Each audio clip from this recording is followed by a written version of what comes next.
What is up, YouTube? We are back with another Reddit roundup. Today we got a question from Keshada91, who is asking questions about drop rates in Path of Exile and what affects drop rates.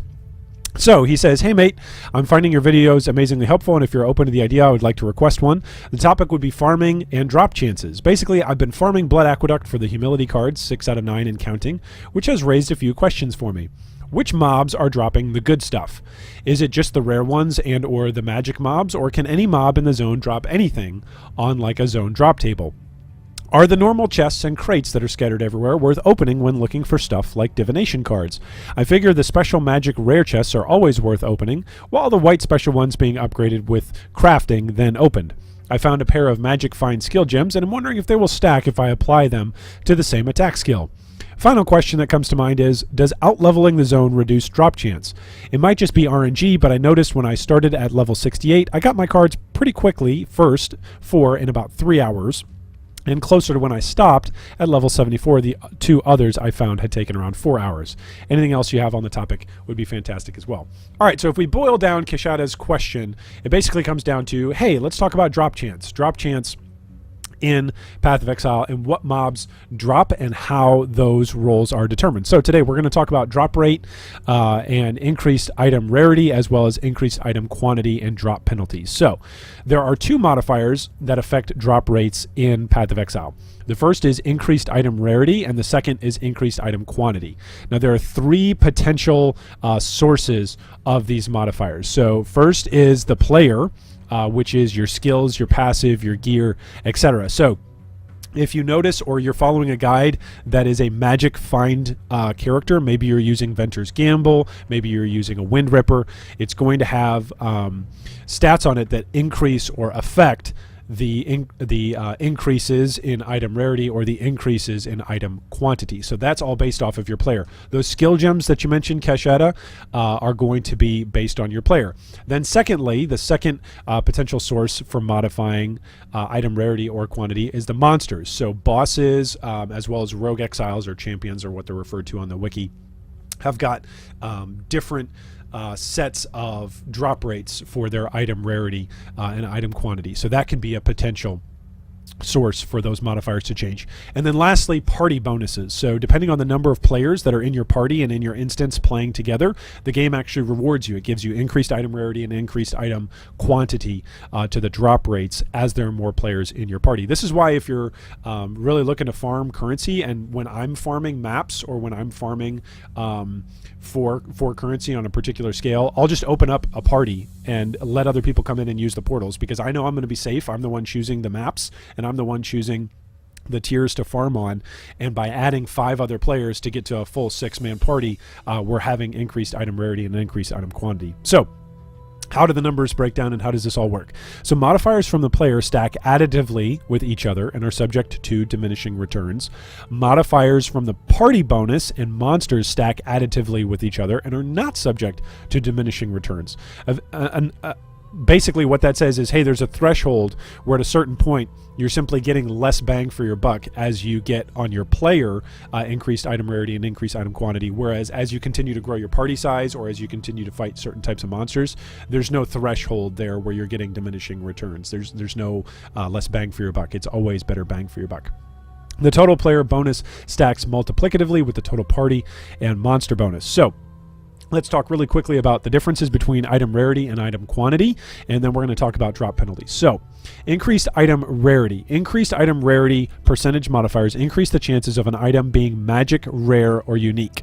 For example, with a total of 100% increased item rarity, you'd get twice as many magic items, twice as many rares, and twice as many uniques from normal enemies. This modifier has no effect on the number or type of currency, items, scrolls, or gems that drop, since they have no rarity like normal, magic, rare, unique. So in other words, if you are looking to farm particular divination cards, if you're looking to farm particular currency types, item rarity does nothing for you. If you're looking to farm items, item rarity does something for you. If you're looking for a particular unique, or if you're farming, let's say you're farming elder or shaper rares, hey, item rarity is a great thing to have. However, if you're farming divination cards or currency, what you want is increased item quantity. So let's take a look at that. This modifier increases the average number of items that drop from monsters. It does not affect the type, quality, or rarity of item dropped, only the chance that something will drop. There's no cap on the usefulness of this modifier, as monsters can drop more than one item at a time. The base chance for an item to drop from a normal monster is 16%. This varies between monster types, and special monsters have higher drop chances. When in a party, each player in the party after the first gives the equivalent of a plus percentage item quantity modifier on drops. The party bonus as well as any other bonus the monster gives are additive with each other, and then multiply with the quantity bonus of the player who gets the killing blow. So if you are a magic find character and you want to be using that magic find character to the best of your abilities and being the most efficient, it means that you need to actually kill stuff. It doesn't mean that you can simply join a party and let other people kill stuff. Your item quantity and item rarity doesn't matter if you're not the one landing the killing blow. So this is why a lot of the time magic find parties will actually run with several different supports, several different aura bots, and then just focus on one DPS that's using a Wind Ripper in order to have that increased item quantity drop. Okay, so let's talk a little bit about drop penalty. So we've chatted a little bit about rarity, which affects items, and quantity, which affects things like currency as well as divination cards. But what about drop penalty? So Kashida had asked, hey, I feel like I'm getting diminishing returns as I continue to level through this zone, and as I get further and further away from the zone's level, I feel like I'm getting less and less back for it. So drop penalty. There is a penalty to the chance of currency items and divination cards dropping in areas with a monster level more than two levels lower than your character level. So if you're in Blood Aqueducts and it's a level 61 zone and you're a level 64, that's more than 2 levels lower than your character level. So for each additional level that you have compared to the area's monster level +2, the chance of a currency and divination card item drop is reduced by 2.5%. So every single level you go up, as you're farming a particular zone, you lose 2.5% on that drop penalty. Like, it gets worse by 2.5% every single level you go up. So this is why, even though a divination card may drop incredibly consistently in a particular zone, you don't see level 90 characters go back and farm that zone for that character. Some people do, but most people are going to move into a zone that's appropriate for their character level simply because of this drop penalty. So currency and divination card drops are not increased or decreased in this way when fighting in areas above your level, right? So think about it for a minute. If you're a level 64 and you go into a level 70 zone, just because there's a difference there in level, it doesn't mean you're penalized there. You're only penalized when you go above the zone level. For the purposes of this penalty, your character level is never considered to be higher than 68, which is great.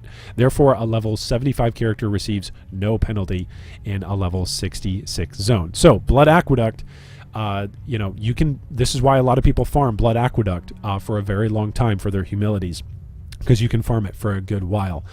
Even if the penalty starts to stack up, you can still farm it for a good while. Okay, so a couple of examples here. Using the equation, if you are level 30 and you're in a level 20 area, you will see 20% less currency and divination card item drop on average. A level 30 character in a level 28 area will see no drop penalty.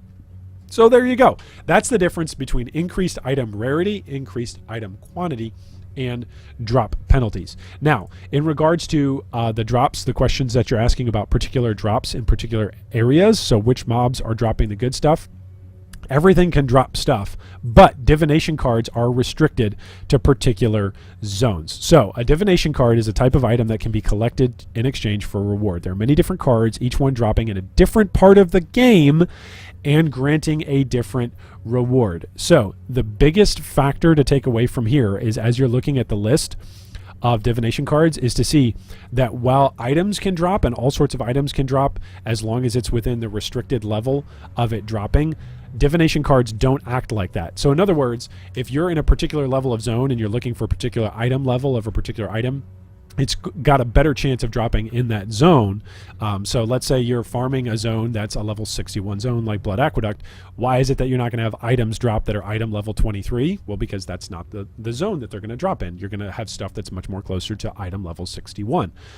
Divination cards are restricted in the zones that they're at. So they're not restricted by the level of the zone that they're in, but they are restricted by the zone. So for instance, if you want to farm a Mother's Parting Gift Okay, you can only farm it in the Imperial Gardens or the High Gardens. If you want to farm, let's look for, let's say, the Doctor.